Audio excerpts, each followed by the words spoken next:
nationale. Alexandre Leduc qui a tenu des propos, disons, non parlementaires, là, je ne vais pas les répéter ici, à l'égard de Simon Jolin Barrette. Il y a eu des excuses, mais on ne l'avait pas entendu encore s'excuser formellement.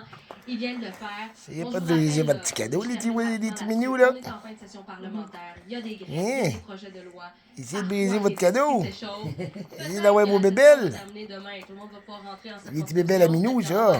Peut-être que ça va continuer la semaine prochaine, donc beaucoup de à suivre aujourd'hui. Bon, une autre grosse journée. Merci beaucoup, Claudie. Il n'y a pas de petite journée à l'Assemblée nationale. Pour moi, l'Arbacha, elle passe bon rambon, là. Il est tout fou, hein. Il se couche l'Arbacha là-dedans. Ceux qui sont fous de même, là. On vise le crime organisé en lien avec beaucoup. On est en train de se battre pour avoir les affaires, là. C'est ça que ça débire. On vise les têtes dirigeantes aussi, Jean-François, il faut le préciser. On est à l'île Perrot ce matin. Je monte la résidence, quartier Cossu, ici la résidence de Pietro D'Adamo. On dit que c'est l'un des hommes forts de la mafia montréalaise. Alors oui, effectivement, surtout sur la Couronne Nord, Jean-François, ce matin, cette série de perquisitions menées par la Sûreté du Québec, par le SPVM, visant des acteurs influents du milieu interlope.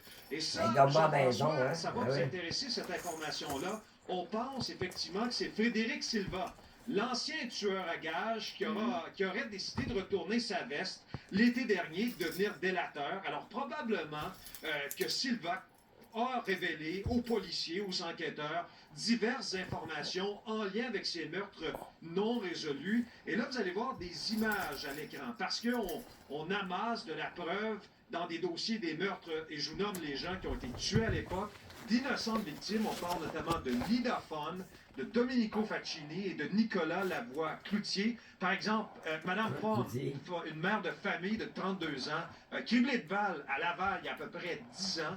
Et selon la police, elle pourrait avoir été tuée par erreur, alors que la cible véritable était vraisemblablement la conjointe d'un joueur important du crime organisé. Donc oui, effectivement, c'est à ce point grave. Les crimes commis il y a une dizaine d'années à l'égard de ces individus-là. Il y a même un individu qui a été... un autre qui a été tué dans un café italien, là. Alors, je donnerai plus de détails, évidemment, plus tard à SCN et dans mon reportage à 18h.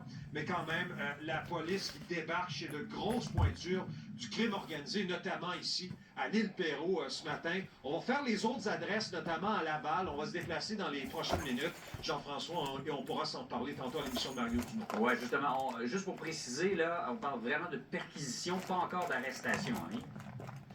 Effectivement, je vous dis qu'on amasse de la preuve. Ce sont des perquisitions qui sont à Noël, votre cadeau. C'est pour Noël. Il y a pas d'arrestations en tant que telles qui seront réalisées aujourd'hui. Ça, c'est clair, ça a été confirmé par les policiers. Mais tout à l'heure, c'est bébé, Algérie. Ça arrivera probablement un autre moment. Merci.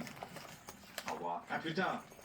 La ministre Suzanne Roy va déposer aujourd'hui un projet de loi pour serrer la vis aux garderies problématiques. Le projet de loi va permettre à Québec d'agir plus rapidement et plus efficacement quand le bien-être des enfants est menacé. Québec va pouvoir fermer, ou au moins temporairement, une garderie quand la santé ou la sécurité des enfants est à risque.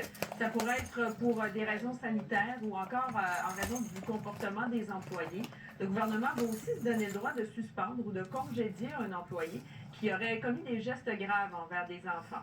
Pour l'instant, c'est seulement l'administrateur de la garderie qui a le pouvoir de prendre cette décision. La guerre entre Israël et le Hamas amorce aujourd'hui son 3e mois déjà et les combats intenses Vous avez des bébelles, là? dans la bande de Gaza. L'armée israélienne dit avoir pris la grande ville de Khan Younes.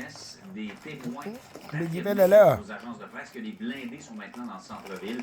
Le commandement a dit en soirée avoir percé les lignes défensives du Hamas. On affirme également avoir éliminé un certain nombre de terroristes, détruit une trentaine d'entrées de tunnels. L'opération à Khan Younes vise à traquer celui qu'on soupçonne d'être l'architecte de cette horrible attaque du 7 octobre.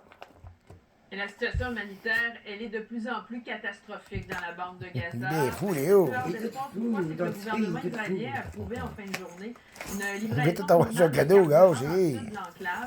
Selon l'ONU, on dit que 85% de la population a été déplacée par la guerre. Plus de la moitié des habitations sont détruites ou encore ont été endommagées par les bombardements israéliens.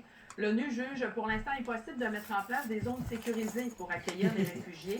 Et la ville de Rafah, c'est le seul endroit actuellement, c'est dans le sud de la bande de Gaza, là, où l'aide humanitaire est encore distribuée. Hier, il y avait 80 camions de vivres là, qui ont pu accéder à la zone. Au retour, le Canadien a tout un contrat ce soir. Il reçoit les Kings de Los Angeles, invaincus depuis le début de la saison sur la route. On en parle au sport dans quelques minutes. Au Québec.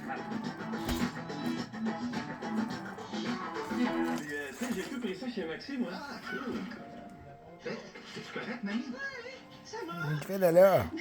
Qui a remplacé ma canne? Par une canne en bonbons. Ben voyons, mamie, mon mur est en Qui a remplacé le mur rempli d'épices? Oh!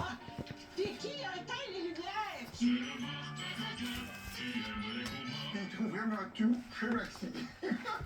Souffrez-vous de maux et de douleurs musculaires? Soulagez vos symptômes grâce à la technologie ultrason de Revitive. Sans médicaments. Mais tu fais Léo. Ultrason Mais est utilisée dis-le, par Léo. les physiothérapeutes pour soulager la douleur. Mais Elle dis-le, peut aussi Léo. aider à accélérer la réparation des blessures musculaires. Faites en plus sans douleur avec Revitive Ultrason. Soulagez la douleur avec Revitive Ultrason. Pour Noël, offrez un cadeau Revitive de la gamme douleur. La crise climatique est là et plus urgente que jamais. Pas une queue, pas une Nous queue. agissons pour relever ce défi mondial. Nous réglementons les émissions de gaz à effet de serre provenant de la production d'électricité. Nous investissons pour rendre les réseaux électriques du Canada plus éco-énergétiques. Mais tu fais, moi, je Et nous bosse. incitons les industries Dis-le, à moi, je réduire bosse. leurs émissions de gaz à effet de serre. Vas-y, ouais, Nala. Découvrez les mesures que nous Vas-y, prenons ouais. pour aider à contribuer à un avenir plus sain à canada.ca/crise climatique. Un message du gouvernement du Canada. Imaginez un nouveau Buick qui peut vous aider au pied levé. Bien dit, j'aurais pas fait mieux. Un nouveau Buick qui rend les manœuvres de stationnement aussi simple qu'une balade dans le parc. Mimi, tu Pour vois aller ça, faire Mimi? du kayak dans le Tu vois les bébés? Imaginez maintenant Ouais, tu un vois les nouveau bébés? Buick avec un écran d'infodivertissement de 11 pouces en diagonale. Le nouveau Buick Encore GX 2024.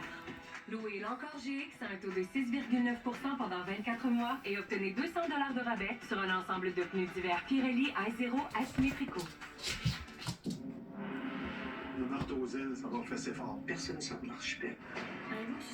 L'équipe du Québec est en route, c'est eux qui vont mener l'enquête. Et tu fais, tu Léo. Le gars que c'est tellement bien caché qu'il n'y a plus personne qui est sûr qu'il a vraiment existé. C'est l'enquête du bec, fait que tu te tiens tranquille. Lâche-moi! C'est un sac bien raide, là, de qui a tué ce petit trait-là? T'es en train de dire que je te mange la job? C'est pour ça que t'es mon Pour l'autre, je suis en train de that's it. Offert demain.